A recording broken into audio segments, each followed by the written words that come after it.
this way. First, I block in the volume of the hand, right? And I think of something with a thickness, right? And slightly curved. The hand, the palm of the hand at the wrist is going to be slightly narrower than at the top. It widens up a little bit, and in here I'm going to have the wrist, the 2x4 of the forearm, right?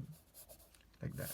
In here I put the section because I want to stress this idea of three-dimensionality, right? So that makes it easier for me to think of this object as something that has a 3 dimension.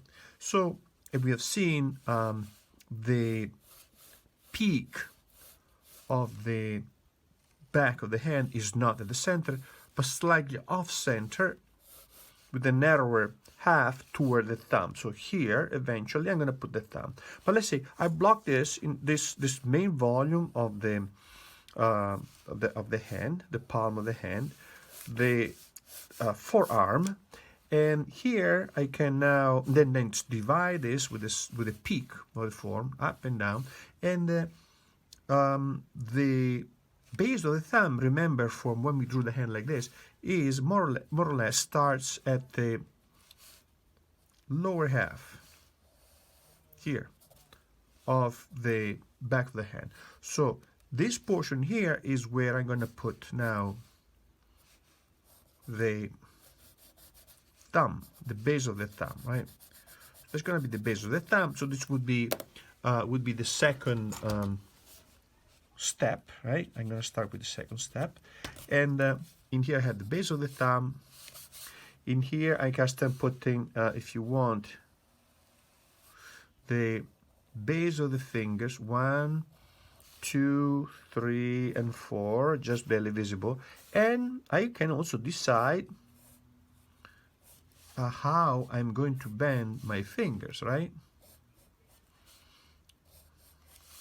And the thumb may be like that. Make sense?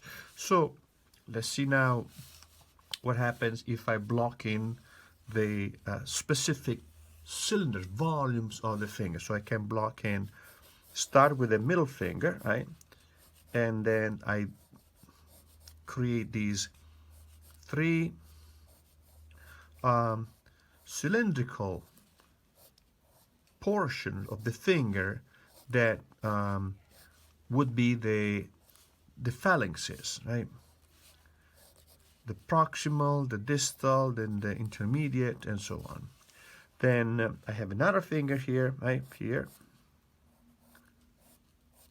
and same thing, decreasing length of the segments, and I want the total length of this finger to be less than that. Now I have here another finger, and in this case I'm thinking, well, you know what, this finger is going to be overlapping the other finger, right?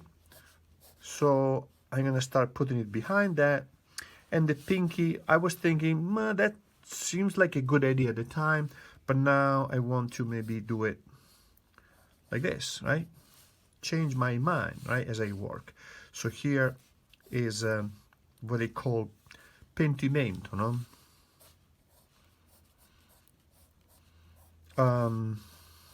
Pentimento, change my mind. I wish I hadn't done that, right? So, and now same thing with the thumb, okay? So that's a very